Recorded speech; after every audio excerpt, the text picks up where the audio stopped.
और जो उसमें दृष्टांत बताया जा रहा था, तो उसका बताने का उद्देश्य गुरु का ये था कि हर एक के अंदर जो अपनी काबिलियत है, जो अपनी योग्यता है, जो क्षमता है उसके हिसाब से उसको आगे बढ़ना है इस ज्ञान में। आप दूसरे की नकल करके मंजिल को नहीं पा सकते। कई बार कभी तो आदर्श हमें देखना पड़ता है, भी उसने ऐसा किया हम भी ऐसा करें, वो आप देख के आगे बढ़ते हो। किसी ने रास्ता बनाया, आप उस रास्ते पे चलते हो, लेकिन फिर भी ज्यों का त्यों आप दूसरे की तरीके से तो नहीं हो सकते ना। आपकी अपनी समझ है और आपका अपना जो भी प्रारब्ध है, उसके हिसाब से जो भी आपका कर्म का हिसाब किताब है, या परमात्मा इस जन्म में आपसे जो भी सेवा लेना चाहता है, किसी की सेवा आपको देनी है, किसी की सेवा आपको लेनी है, तो वो सबका अपना अपना लीलाएं अलग अलग होती हैं। जितने भी भगवान जितनी बार भी अवतार लेके आए इस धरती पे, उनके नाम अलग थे, रूप अलग थे, उनकी लीलाएं अलग थी। सेम तो नहीं की, भगवान तो सेम थे। वही विष्णु भगवान के सारे 10 अवतार हैं मान लो, तो भगवान तो वही हैं, लेकिन कभी वो मत्स्य अवतार के रूप में आ गए, कभी कच्छ अवतार के रूप में आ गए, कभी मछली बन के आए, कभी कछुआ बन के आए, कभी वारहा बन के, सुअर बन के आए। देखो, भगवान ही तो आए ना सब रूप में, और काम भी अलग अलग हुआ। नरसिंह अवतार बने, फिर वामन अवतार बने, ऐसे कितने कितने अवतार। परशुराम भी उन्हीं का अवतार बोलते हैं, राम भी, कृष्ण भी, वो तो सब आप जानते ही हो। बुद्ध अवतार भी, बुद्ध का अवतार भी, सब जितने भी हैं। और गुरु हमको क्या सिखाते हैं, क्या बताते हैं कि सारा जगत ही अवतार है, सारा संसार ही भगवान का अवतार है। कहीं पे भगवान जागृत हैं, प्रकट हैं, और कहीं पे सुषुप्त है। हर बीज में पेड़ बनने की संभावना है, हर बीज में पेड़ छिपा हुआ है, हर एक बीज में छिपा हुआ है।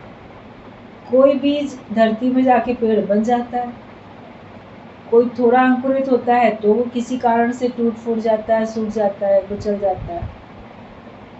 किसी बीज को चिड़िया खा लेती है, किसी बीज को घुन खा लेते हैं, किसी बीज को पीस के मनुष्य अपना पेट भर लेता है। तो हर बीज में वृक्ष तो है ही छिपा हुआ, ऐसे ही हर एक में भगवान छिपे हुए हैं। बाकी हर बीज की जैसे नियति अलग अलग होती है, ऐसे ही हर मनुष्य की भी नियति अलग अलग होती है।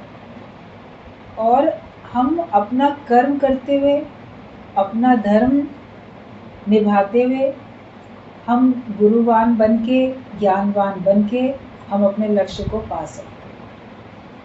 एक किसान है, वो अगर खेत में जाता है सवेरे सवेरे, और अपने खेत में जाके वहाँ वो पौधों की सेवा करता है, अनाज की रक्षा करता है, बीज डालता है, पानी डालता है, वो सवेरे सवेरे उसका वही कर्म है।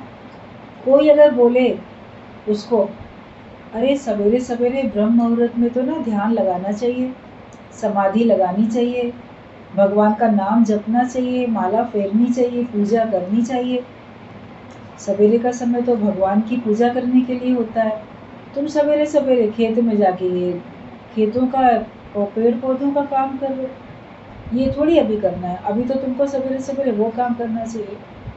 तो अगर किसान उसकी बात मान के वैसा करने लगेगा और धूप निकलने के बाद में अपने खेतों में जाएगा, तो उस समय तो उसको खेती में पानी डालना या जो काम सवेरे का ज़रूरी है वो बाद में करने में तो फ़ायदा नहीं होगा ना फसल। तो किसान के लिए जो सवेरे सवेरे जाके खेत में ईमानदारी से जो वहाँ पे उनकी सेवा करनी है, और उसमें उसका अपना भी और सारे मानव जाति का भला होता है। अगर वहाँ पे खेतों में अनाज ना हो, फल सब्जी ना हो, तो बाकी लोग क्या खाएंगे, कैसे जिएंगे? और वो किसान भी अपने परिवार का पालन पोषण करने के लिए धन कहाँ से लाएगा? तो उस समय उसका पूजा पाठ करना उसका धर्म नहीं है, लेकिन उस समय उसका धर्म अपना कर्म करना है, जो कि नियत है, नियति की तरफ से उसको नियत है। वो किसान है और उसको किसानी करनी है, तो वो अपने उस कर्म को ही धर्म मानता है, और वही कर्म वही धर्म उसकी पूजा हो जाती है। इसीलिए कहा वर्क इज वर्शिप, कर्म ही पूजा है। वो अगर भगवान का गीत गाते गाते, भगवान का भजन करते करते सवेरे सवेरे खेतों में बीज डाल रहा है, पानी डाल रहा है, भगवान की प्रकृति को देख के खुश हो रहा है, अच्छे भाव से अगर वो खेती करता है तो उसकी खेती लहराती भी है। तो कोई किसान कैसे करेगा, और कोई पूजा पाठ करने वाला योगी कैसे योग लगाएगा, वो अपना उस समय वो काम करेगा। कोई गृहस्थी कौन काम कैसे करेगा। लेकिन अगर हम अपने भावनाओं से, अपने विचारों से हम भगवान से जुड़े रहते हैं तो हम भगवान को प्राप्त हो जाते हैं। वे हमारे शरीर में सर से लेकर पैर तक सारे अंग हमारे ही तो हैं, मगर सबके काम अलग अलग हैं, सबके नाम अलग अलग हैं, मगर फिर भी है वो सब हमारा हिस्सा। हमको सबके लिए बराबर कंसर्न है। आप ये नहीं कह सकते कि मेरा ये अंग खराब हो जाए तो मेरा काम चल जाएगा। जिस अंग में प्रॉब्लम आएगी आपको लगेगा इसी अंग की भी बहुत ज़रूरत है, उसके बिना भी हमको परेशानी हो रही है। भगवान ने एक एक चीज़ जो बनाई है सबका सहयोग है ना, और आपको कहीं भी तकलीफ होती है तो आप उसका ट्रीटमेंट करते हो। आपके लिए जो भी अंग अधिक इम्पॉर्टेंट है उसका ट्रीटमेंट करोगे, जो आपको लगता है ये इम्पॉर्टेंट नहीं है उसका भी तो ट्रीटमेंट करते हो, छोड़ थोड़ी देते हो। क्योंकि अगर उसको छोड़ दोगे तो आपको बाकी दिक्कतें आएंगी, बाकी परेशानी आएगी। तो जैसे सारा का सारा संसार जो है ये एक भगवान ने धारण किया, और भगवान ही सबका देखने वाला, भगवान के लिए सभी प्यारे, ऐसे ही गुरु के लिए भी सभी प्यारे। कोई किसी की नकल अगर करने लगता है तो फिर वो सोचे कि मैं वो इस काम को करके भगवान को प्राप्त हो गया, मैं भी वही काम करके भगवान को प्राप्त होऊंगा। तो आपको भगवान ने कोई और काम दिया, आप वो काम करके ईमानदारी से करो, उसमें खोट नहीं होना चाहिए, उसमें स्वार्थ नहीं होना चाहिए। और बिना सोचे समझे आप नकल करके सोचो मैं भी उतना ही बुद्धिमान कहलाऊं, उतना ही होशियार कहला जाऊं, तो वो नहीं हो पाएगा। हर एक बोलता है मैं उसके जैसा बन जाऊं। गुरु जी बोलते थे कि तुम्हारे अंदर क्षमता है तुम अपने जैसे बनो, तुम्हारे अंदर जो क्वालिटी है तुम उसको डेवलप करो, दूसरे में जो है वो दूसरे को करेगा, वो अपनी उस योग्यता को बढ़ाएगा। और सभी की तो ज़रूरत होती है, सत्संग में भी और परिवार में भी सभी की अपनी अपनी जगह है, अपनी अपनी इम्पोर्टेंस है, और सभी की ज़रूरत भी होती है। तो दृष्टांत जो था वो ये था कि एक आदमी था, तो वो ऐसे फेरी लगाता था और सर पे पहनने की टोपियाँ वो लेके उनको बेचने जाता था। तो उसने अपने टोकरे में टोपियाँ सब रखी होती थी और खुद भी अपनी टोपी लगाता था। धूप में निकलते हैं तो सब सर को ढक के चलते हैं, पहले ज़माने में तो जेंट्स लोग ज़रूर टोपी लगा के चलते थे, सर को ढक के चलते थे। तो वो टोपी बेचने वाला था, वो घूम घूम के टोपियाँ बेचता था। एक बार बेचते बेचते उसके बाद जैसे थोड़ा दोपहर हुई, थकान हुई, उसने सोचा एक पेड़ के नीचे मैं विश्राम कर लेता हूँ और कुछ देर बाद बाकी चक्कर लगाऊंगा। तो उसने अपना टोकरा साइड में रखा और ऐसे पेड़ के सहारे से वो आंख बंद करके बैठ गया, लेट गया विश्राम करने के लिए। अब इत्तेफाक से वहाँ पे पेड़, चारों तरफ जो पेड़ थे, तो वहाँ पर कुछ बंदरों का झुंड था। अब बंदर तो होते हैं नकलची, तो उन्होंने क्या किया, देखा ये आदमी सर पे टोपी लगाए है और इसके पास टोकरी में टोपियाँ रखी हैं। तो सब बंदरों का झुंड नीचे उतरा पेड़ों से और उसकी एक एक टोपी लेके अपने सर पे लगा दी और जाके डालियों पर बैठ गए। उसका टोकरा खाली और देखे इसमें तो एक भी तो वो नहीं है टोपी। जब थोड़ा उसको आहट आई उठा तो ये क्या हुआ, मेरी टोपियाँ कहाँ गई। निगाह पड़ी पेड़ों पे, सारे बंदर एक एक टोपी लगाए बैठे हुए। बोले ये क्या करूँ, अब इन बंदरों से मैं टोपी वापस कैसे लूँ। तो उसको युक्ति आई, उसने जाना कि बंदर ना नकल करते हैं। मेरे सर पे टोपी लगी है इसलिए मेरे को देख के इन्होंने अपने सर पे टोपी लगा ली। तब उसने अपने सर की टोपी उतारी, बंदरों को दिखाई और अपनी टोकरी में ऐसे फेंक दी। बंदरों ने भी देखा ये आदमी ऐसे कर रहा है, तो उन्होंने भी एक एक करके अपने सर से टोपी उतारी और टोकरी में फेंक दी। तो उसको सारी टोपियाँ वापस मिल गई और वो अपना चला गया टोपी बेचने के लिए। अब ये घटना जाके उसने अपने घर में बताई, देखो आज ऐसे ऐसे हुआ और टोपी सब इस तरह से वापस मिली। तो उसकी बुद्धिमानी की पूरे घर वालों ने बड़ी प्रशंसा की कि देखो हमारे घर का व्यक्ति कितना बुद्धिमान है, इसने बंदरों से युक्ति करके ऐसे टोपियाँ ले ली। अब उस टोपी बेचने वाले का जो लड़का था वो सोचता है कि बुद्धिमान तो मैं भी हूँ, मेरा पिता बुद्धिमान है तो हम भी बुद्धिमान हैं। कुछ दिन के बाद में पिता किसी कारण से फेरी लगाने नहीं जा रहा था, तो लड़के ने कहा मैं लेके जाता हूँ, मैं फेरी लगा के टोपियाँ बेच के आऊँगा। तो उसको लड़के को लगा कि आज मैं भी जाके वहाँ पे विश्राम करूँ जहाँ मेरे पिता ने विश्राम किया था, और मैं भी ऐसी करूँगा, टोपियाँ मेरे को भी वापस मिलेंगी तो मैं भी बताऊँगा देखो मैंने भी ऐसा किया, तो देखो मैंने भी बंदरों से टोपियाँ वापस ले ली।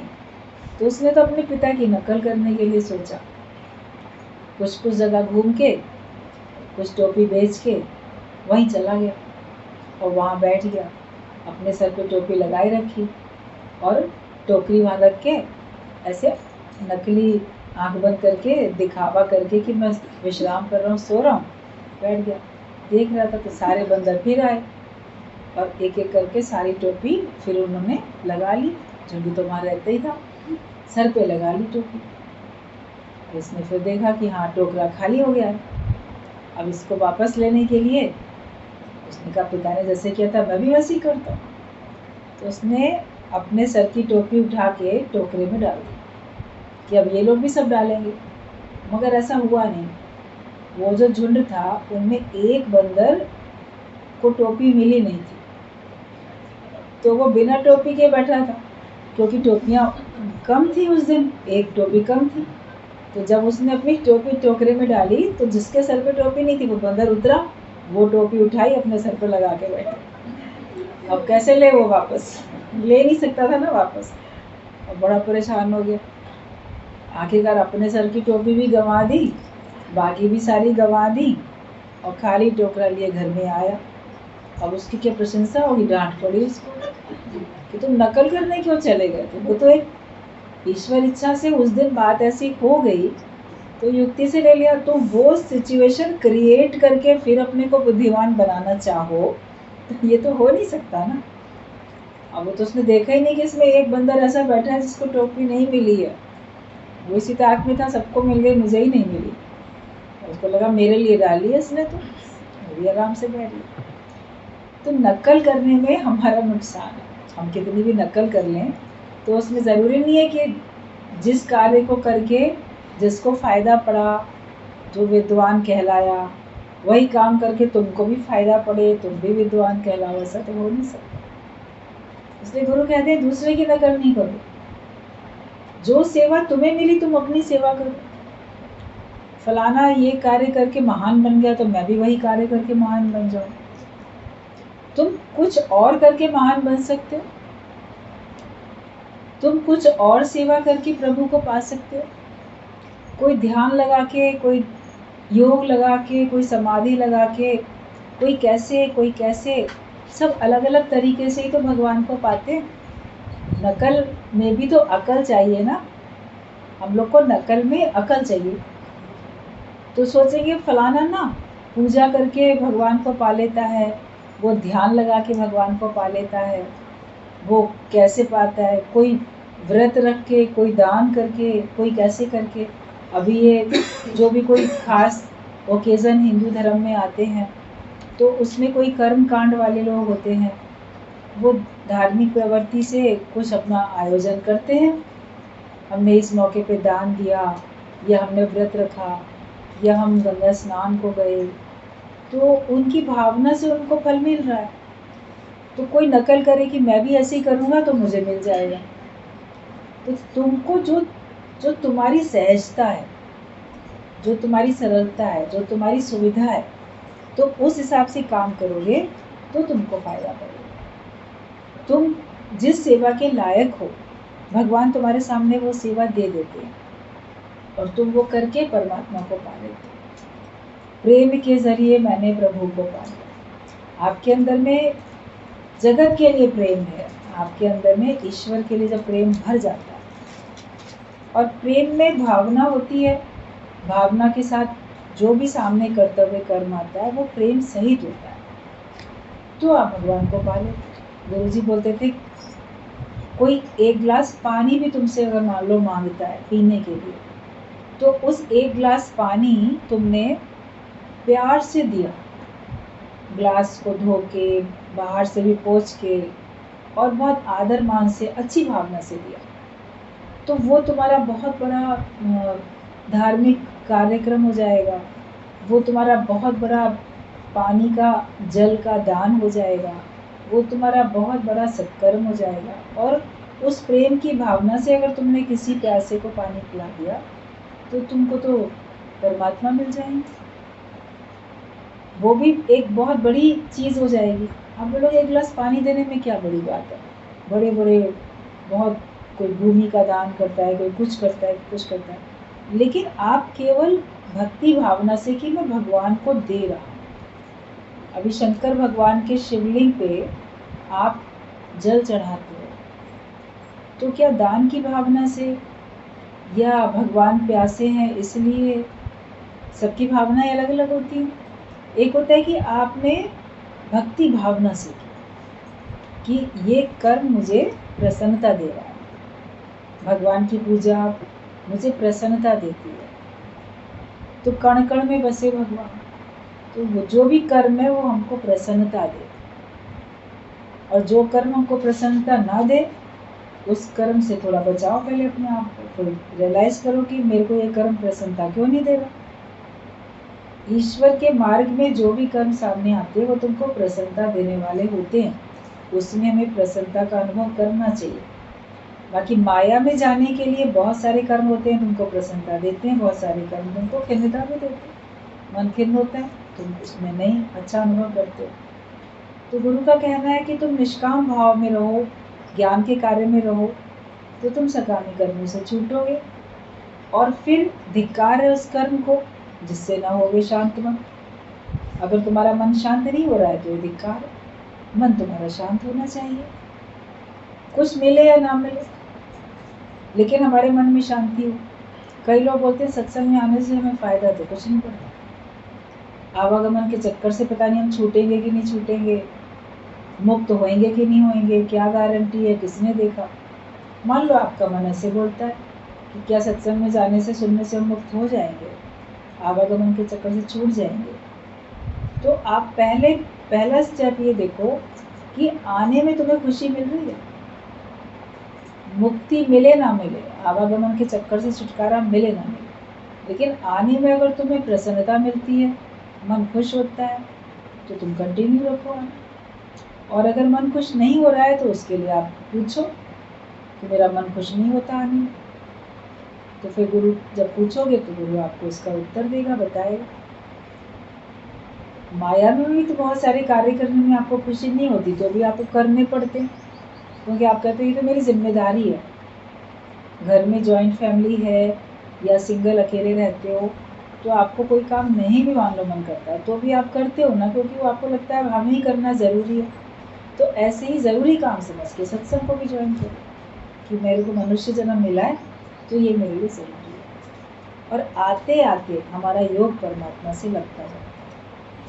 हमको जो चीज़ शुरू में आदत नहीं होती है, हम यूज्ड टू नहीं होते हैं, तो वो हमें कभी शुरू में तकलीफ देती है, लेकिन फिर आप देखोगे कि आपको वो अच्छा लगने लगता है।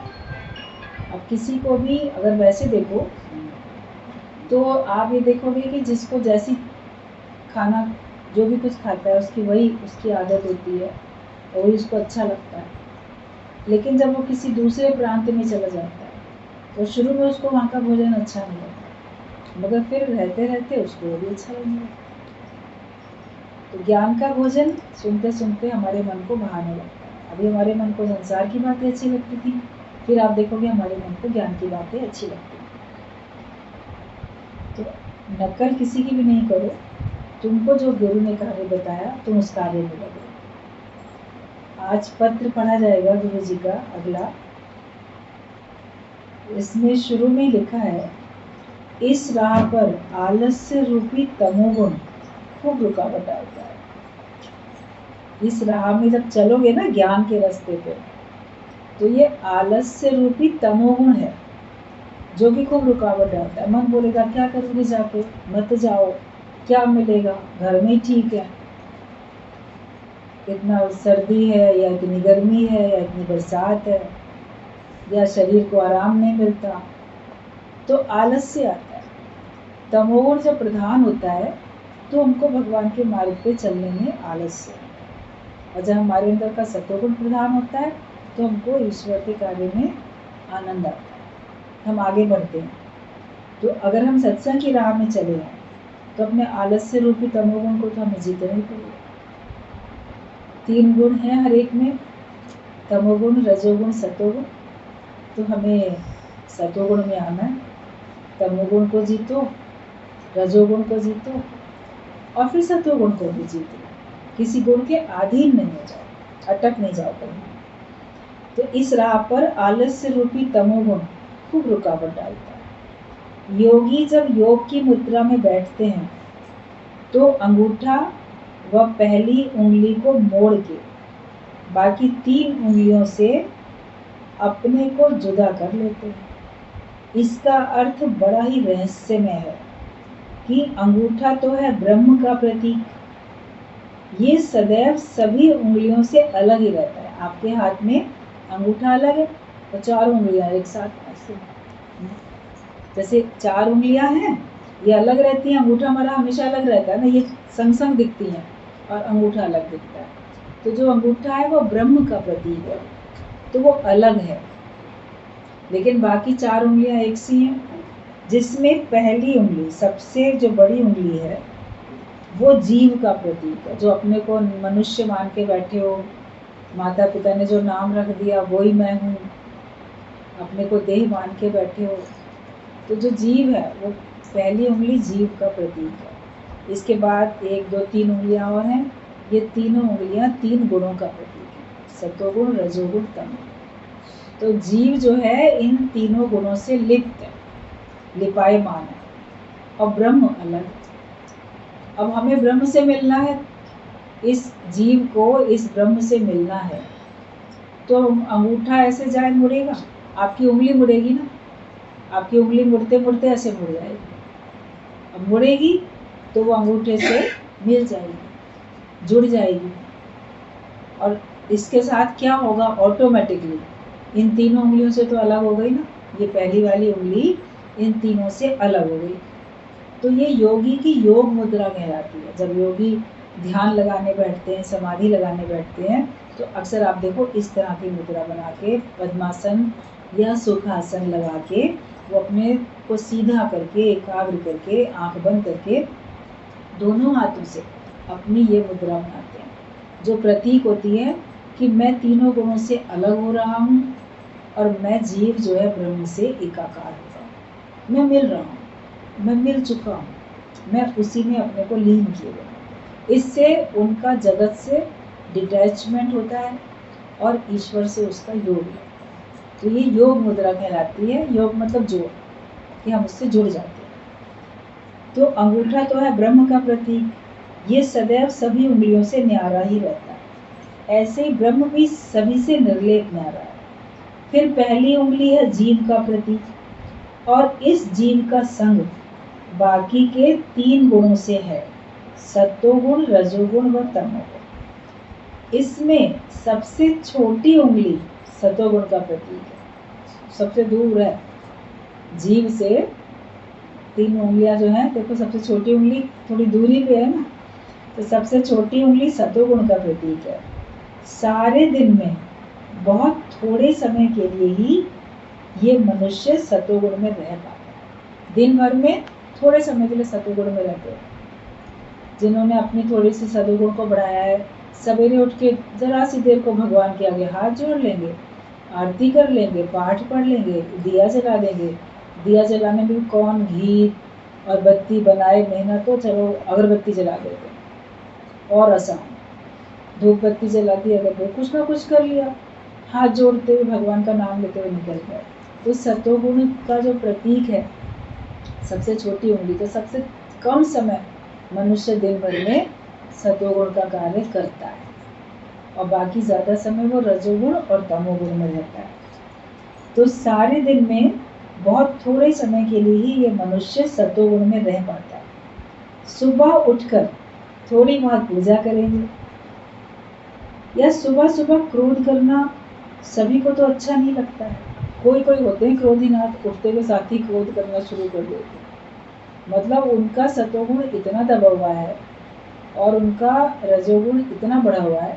अहंकार, उसके कारण क्रोध, अहंकार उसके कारण इच्छा, और इच्छा पूरी नहीं हुई तो क्रोध। तो सुबह सुबह क्रोध करना सभी को अच्छा नहीं लगता है। कोई दूसरा व्यक्ति क्रोध करता है सवेरे सवेरे तो सुनने वाले को भी नहीं अच्छा लगता। क्या सवेरे सवेरे कलह क्लेश करने बैठ गए। आपको अड़ोस पड़ोस में किसी का सवेरे सवेरे लड़ाई झगड़ा सुनने को मिले या घर में हो, अब लोग क्या सवेरे सवेरे तो भगवान का नाम लो ना, कम से कम सवेरे से चालू हो जाते हो चिड़चिड़ किटकिट करने के लिए, वो किसी को भी नहीं अच्छा लगता है। सवेरे सवेरे सबका मन खुश होता है, चिड़िया हैं चहचहाती हैं सवेरे सवेरे, पक्षी आसमान में उड़ते हैं, गाय भैंस कुत्ता देखो सवेरे सवेरे दौड़ लगाएंगे, सबके चेहरे पे खुशी झलकती है। सवेरे सवेरे का जो समय होता है वो सबको अंदर से आनंद देने वाला होता है।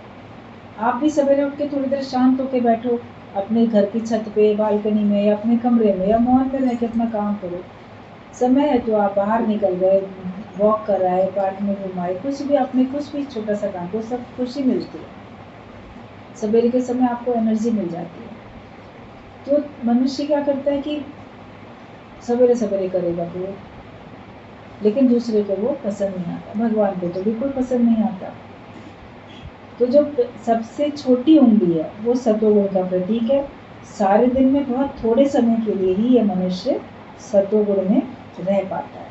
सुबह उठकर थोड़ी देर पूजा करेंगे, या सुबह सुबह क्रोध करना सभी को अच्छा नहीं लगता। उसके बाद की उंगली है रजोगुण का प्रतीक, यानी फिर दिन पर मनुष्य रजोगुण में जाता है। जो बाद की उंगली है, छोटी उंगली के बाद जो आती है, तो वो फिर रजोगुण का प्रतीक है। रजोगुण जो होता है वो आपको कार्य में लगाता है, कर्म करने में लगाता है रजोगुण। तो आपने सवेरे उठ के जरा सी देर भगवान का नाम लिया, उसके बाद क्या करते हो? फिर तो काम में लगते हो, नौकरी पे जाना है, बिजनेस में जाना है, घर के काम करने हैं, घर वाले के लिए ये करके देना है, काम वाले लोग आए तो उनसे काम करवाना है, जैसे मन कर्म में लग जाता है। तो रजोगुण जो है वो हमको प्रवृत्त करता है कर्मों की तरफ।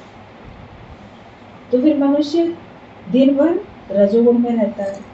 आना जाना, पैसा कमाना, खाना पीना वगैरह बनाना, इस बीच वो परमात्मा को भूला ही रहता है। जितने देर आप कर्म में लगे रहते हो, आप देखो कर्म का रूप बने रहते हो। जिसका जो वर्क होता है ना, इतना तल्लीन होता है उस काम में कि लगता है जैसे मैं भी नहीं और भगवान भी नहीं, सिर्फ ये काम ही काम है, कुछ और आपको सोचता ही नहीं है। आपको केवल जो आपके सामने रोज के काम है, अभी ये निपटाना है, इसके बाद ये करना, ये करना, एक लिस्ट बनी रहती है लंबी, तो वो आप ऑटोमेटिकली करते रहते हो। और उस समय आप जैसे परमात्मा को भी भूले रहते हो, क्योंकि रजोगुण हमारे पर बहुत ज़बरदस्त प्रधान रहता है। तो इस बीच वो परमात्मा को भूला ही रहता है। काम, क्रोध व लोभ ये मनुष्य को सताते ही रहते हैं। आप अपने को जीव मान के कर्म में जब प्रवृत्त होते हो, तो उसमें काम, क्रोध, लोभ, 3 चीज़ें तुमको रजोगुण में सताती ही रहती हैं।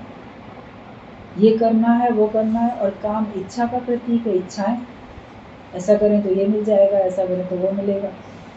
और उसमें दिन भर लोगों से चूँकि व्यवहार करना पड़ता है, डीलिंग होती है, पब्लिक डीलिंग, लोगों के साथ उठना बैठना, तो उसमें आपको क्रोध भी, कोई आपके हिसाब से नहीं चलेगा तो आपको क्रोध भी आता है, और फिर लोभ भी, और अधिक कैसे मिल जाए।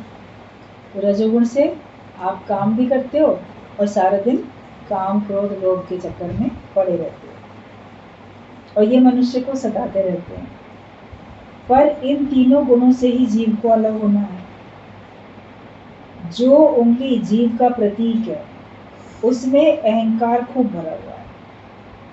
जब भी कोई किसी पर क्रोध करता है या बदले की भावना रखकर बोलता है तो उसी उंगली को हिला के दिखाता है, कहता है मैं तुम्हें अच्छी तरह से देख लूंगा। टीचर्स भी बच्चे को डांटते वक्त उसी उंगली को हिलाते हैं। गुरु अंदर से ही सभी को इस अहंकार से बचाता है और उसे नम्रता से झुका के ब्रह्म जीव की एकता कराता है। तो जो हमारे 3 गुण हैं, सबसे कम तो हो गया सतोगुण, उसके बाद का रजोगुण, और सबसे ज्यादा क्या हुआ, सबसे बड़ी उंगली तमोगुण। तो तमोगुण का प्रतीक सुस्ती, आलस्य और मोह, मोह भी तमोगुण का प्रतीक होता है। ये तमोगुण से उत्पन्न होता है मोह। जो व्यक्ति बहुत मोह में पड़ा है तो वो बोलेगा नहीं मेरे को तमोगुण थोड़ी है, मैं तो बड़ा एक्टिव रहता हूँ, सवेरे जल्दी उठता हूँ, ये काम करता हूँ, वो काम करता हूँ, लेकिन मोह में तो हो, और मोह के कारण से आपसे काम ठीक से होता भी नहीं है। जब अति मोह में आ जाओगे तो आपके हाथ पैर शिथिल हो जाएंगे। अर्जुन अति मोह में आया तो वो युद्ध लड़ सका, उसको धनुष उठाना भी भारी पड़ रहा था। कहता मेरे तो हाथ पैर कांप रहे हैं, जीभ सूखी जा रही है, मुंह सूख रहा है, मैं तो कमजोरी महसूस कर रहा हूँ, मैं तो खड़ा भी नहीं रह पाता। तो ये तमोगुण के कारण है। और सबसे ज्यादा फिर तमोगुण, मनुष्य शाम को आएगा थक हार के काम करके, उसके बाद क्या है, सारा टाइम जल्दी लेट गए, लेटे लेटे चाय पी, लेटे लेटे नाश्ता करा, लेटे लेटे टीवी देख रहे हैं, बातें कर रहे हैं, अरे दिन भर ना काम करके आए, और फिर सारा दिन बिस्तर में काम करने के बाद सारी रात सोए, तो ज़्यादा समय तो आपने तमोगुण में बिताया। जागने के बाद तो आपके काम बट गए, कुछ सतोगुण में चला गया, कुछ रजोगुण में चला गया, और बाकी विश्राम का समय तो पूरा पूरा आपका तमोगुण में गया। लेकिन तमोगुण का जो और भी कार्य है, दिन भर भी आप उसमें रहे, आज के बदले कल पे टाल देना, आज नहीं करेंगे कल करेंगे, तो ये भी तमोगुण का प्रतीक होता है। तो मनुष्य के ऊपर अगर तमोगुण हावी है तो वो शेख चिल्ली वाली कल्पनाएं तो खूब करेगा, लेकिन उसको प्रैक्टिकल नहीं कर पाएगा। और जिसके अंदर में थोड़ा उसको जीत लेता है, रजोगुण होता है, कहता है ठीक है जितना सोचा पहले इसको करें, तो कार्य तो करें, भले सकामी कर्म करते हो लेकिन कार्य तो किया जाए। ज्ञान में आने के बाद आपका बैलेंस होता है, आपका सतोगुण से जो उसके कार्य हैं वो करते हो, और चाहे सतोगुण सात्विक निष्काम कार्य भी कर रहे हो तो वो भी कर्म तो हो रहा है ना, सुस्ती आलस्य में थोड़ी बैठे हैं, चल तो रहे हैं। और उसके बाद विश्राम भी है, ऐसा नहीं है कि ज्ञानी विश्राम नहीं करेगा, लेकिन उसकी जो विश्राम की अवस्था है वो राममय है, राम के भाव में रहता है, तो उसका सच्चा विश्राम है। उसकी निद्रा योग निद्रा है, उसमें वो थोड़ी देर भी अगर सोता है, 4-6 घंटे भी सोएगा तो भी उसको बहुत अच्छी साउंड स्लीप आएगी और उसको शक्ति मिलेगी।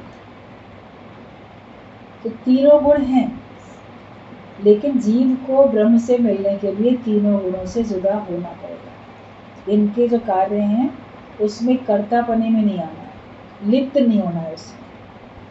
तो जो जीव है वो जो पहली उंगली का प्रतीक है वो उसमें अहंकार भरा रहता है।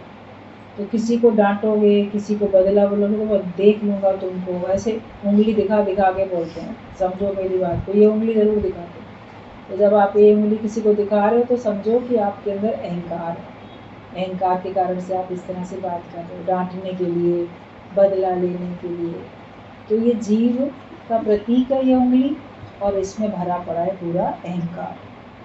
लेकिन गुरु क्या करता है, इस अहंकार को झुका के नम्रता में लाके तब ब्रह्म से एकता होती है। अहंकारी व्यक्ति कभी भगवान से मिलकर एक नहीं हो सकता। अगर हमारा अहंकार जाएगा तो प्रेम से जाएगा, अहंकार जाएगा तो नम्रता के भाव से जाएगा, और नम्रता के भाव में रहोगे, प्रेम में रहोगे, तभी आपका योग लगेगा। अहंकारी व्यक्ति कभी मुक्त नहीं हो सकता, अहंकार के कारण से आपका योग कभी लग नहीं सकता। तो गुरु क्या करता है कि अंदर से सभी को इस अहंकार से बचाता है और उसे नम्रता से झुका के ब्रह्म जीव की एकता कराता है। इसीलिए ही गुरु का दर्जा भगवान से भी ऊंचा है, क्योंकि भगवान ने जानबूझकर खड्डे में गिराया और गुरु ने हमारी ममता काटी। भगवान ने 5 चोर दिए साथी, गुरु ने छुड़ा दिया उन्हें। गुरु ने काम, क्रोध, लोभ, मोह, अहंकार इनसे छुड़ा दिया।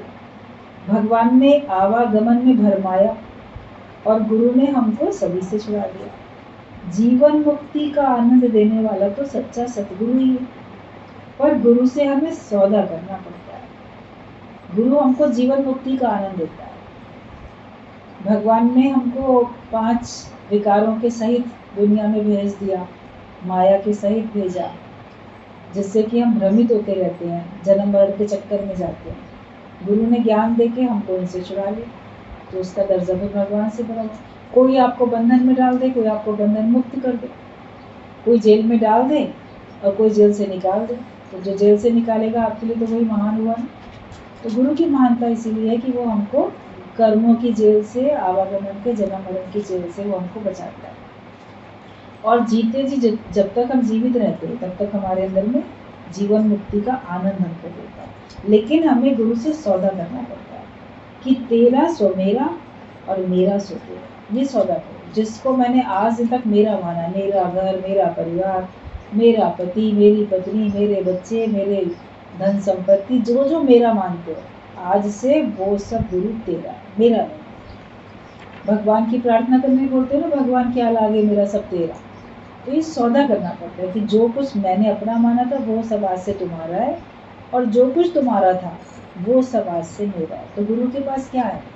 गुरु के पास ज्ञान है, गुरु के पास आत्मा का निश्चय है, मुक्ति का आनंद है। गुरु के पास ये खजाना है। तो हम गुरु से ये वाला खजाना लेते हैं कि जो तुम्हारा था अभी तक, जो तेरा निश्चय था वो मेरा निश्चय होता है, और जो मैंने अपना माना था वो सब आज से तुम्हारा है। तो जब तुम्हारा है तो तुम उसकी चिंता करोगे, मेरी चिंता हरी करो, मुझे ना चिंता करो। और मैंने तुमसे सौदा करके अपना दे के तुम्हारा ज्ञान ले लिया, अब ये ज्ञान मेरा बन गया। अभी तक वो तो गुरु का ज्ञान है, गुरु ने ऐसे बताया। अब आप जब अनुभव में ले आओगे बोलोगे नहीं ये मेरा ज्ञान है, ये मेरा निश्चय है, ये मेरा अनुभव है। तो ये सौदा करना पड़ता है कि जो मेरा है सो तेरा, और जो तेरा है सो मेरा। मैं तू के अंतर को कोई बिरला गुरु ही निकालता है। कुछ ऐसे सद्गुरु होते हैं जो मंजिल तक पहुंचाते हैं और ये सिखाते हैं कि ठहर रास्ते ना मंजिल को खोना, आगे बढ़ा कदम। कोई गुरु होता है जो मंजिल तक पहुंचाता है और हमको रास्ते में ठहरने नहीं देता।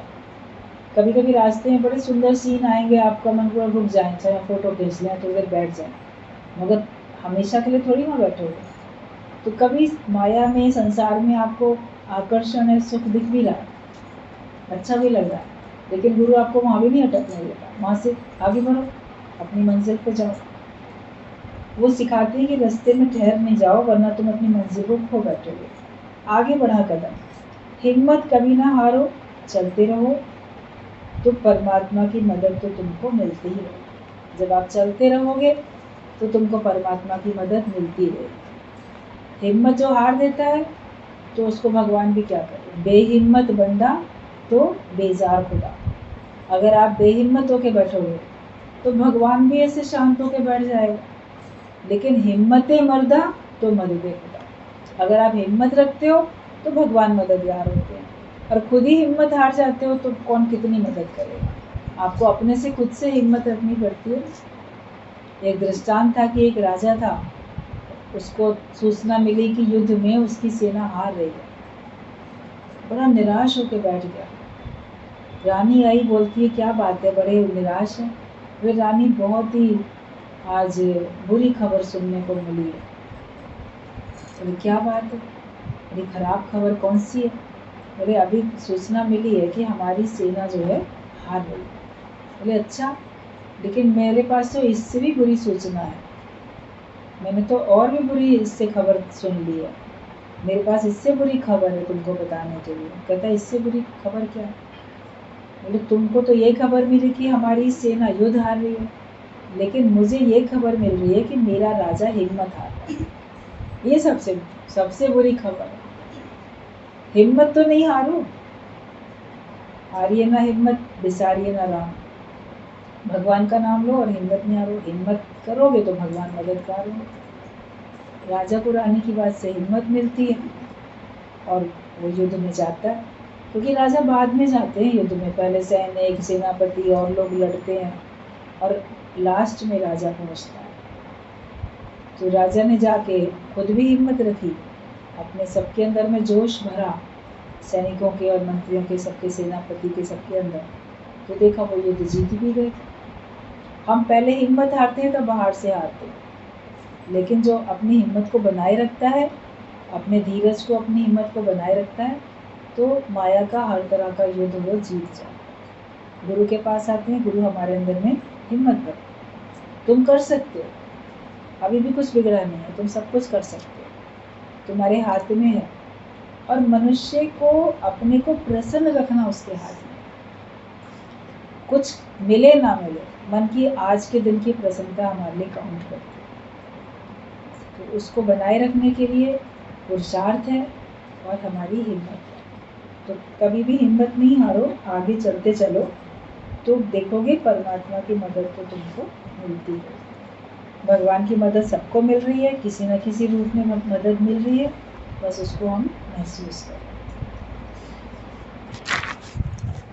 ठीक है, पत्र तो हो गया पूरा आज का।